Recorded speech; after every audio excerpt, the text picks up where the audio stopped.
બાપુ આજે બોલે છે ને એવું તમે ક્યારેય નહીં સાંભળ્યું હોય.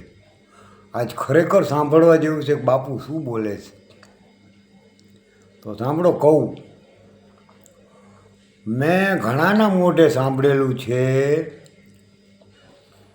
કે સાધુને પૈસાની શું જરૂર. તો હવે હું એમ કહું છું કે ગિરનારમાં ભોંયરાઓમાં કંઈક સાધુ બેઠા છે. તપ કરે છે, કોઈ સાધના કરે છે, અને એ પછી જ્યારે સાધનામાંથી તપમાંથી ઊભા થાય ને ત્યારે ગિરનારમાં ભવનાથમાં આવે. અને ભવનાથમાં આવે એટલે દુકાનો ઘણી બધી છે, ક્યાંક કરિયાણાની, ક્યાંક પાન બીડીની. એટલે સાધુ ત્યાં જઈને ઊભા રહે. એક બીડીનું પડીકું આપજો અને એક માચીસનું બચલું આપજો. એટલે દુકાનવાળો કાંઈ એમ નહીં કહે કે તમે બાપુ સાધના કરો ને સાધુ છો તો લઈ જાઓ, પૈસા નથી જોતા.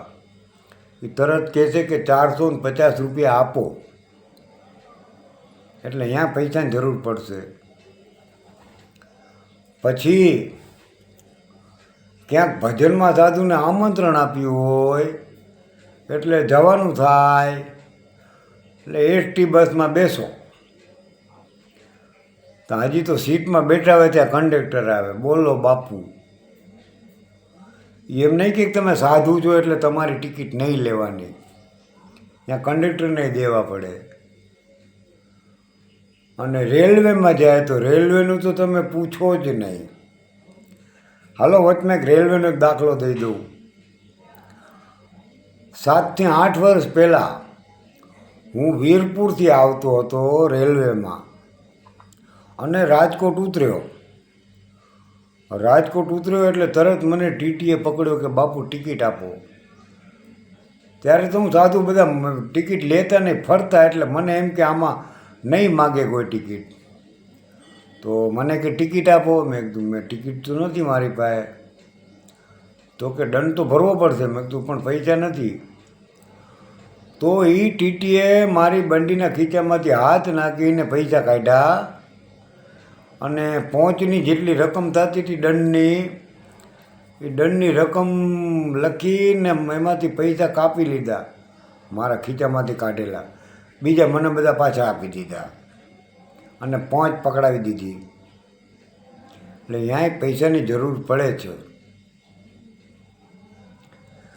પૈસાની જરૂર ક્યારે નહીં પડે કે આ ડીમાર્ટવાળા ને રિલાયન્સવાળા, મોલવાળા, મોટા મોટા મોલવાળા, બીડીની દુકાનવાળા, એસટી બસવાળા, ગાડીવાળા, આ બધા એમ કહે છે ને કે જાઓ તમે તો બાપુ છો, તમારી પાસે નથી લેવા. આમ બીડીની દુકાન જાય ને એટલે પડીકું માગે કે લાવો શિવાજીને પડીકું. એટલે કે લ્યો બાપુ, જાઓ તમે સાધુ છો. તેથી સાધુને પૈસાની જરૂર નહીં પડે. એસટી બસમાં કંડક્ટર આવીને કહે બાપુ તમે તમારી ટિકિટ ના લેવાય, બેહી રહ્યો. તેથી પૈસાની જરૂર નહીં પડે. અને રેલવેમાં હું ટિકિટ લઈ જ લઉં છું એકવાર અપમાન થયું ને એટલે આ બધા જેથી મફત સાધુને આપવા માંડશે ને એમ કે તમે સાધુ છો જાઓ, આખા જગ જાહેર, આખા ભારતમાં જાહેર થઈ જાય ને કે સાધુઓ માટે બધું ફ્રી. તેથી પૈસાની જરૂર નહીં પડે. બાકી જેને સાધુ શું કહેવાય એ ખબર નથી ને એ લોકો એમ કહે છે કે સાધુને પૈસાની શું જરૂર.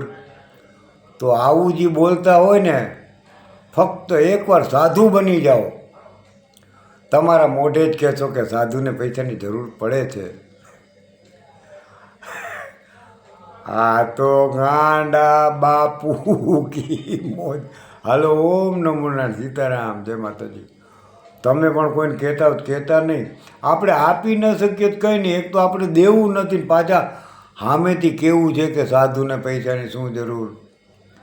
તો બસ મારું તો એટલું કહેવું છે કે આવું કહેતા પહેલાં થોડોક વિચાર કરજો. ને અથવા આવું મનમાં ઘૂસી જ ગયું હોય કે સાધુને પૈસાની શું જરૂર છે, તો એકવાર સાધુ બની જુઓ, બધી ખબર પડી જશે. હાલો, ઓમ નમો નારાયણ, સીતારામ, જય માતાજી.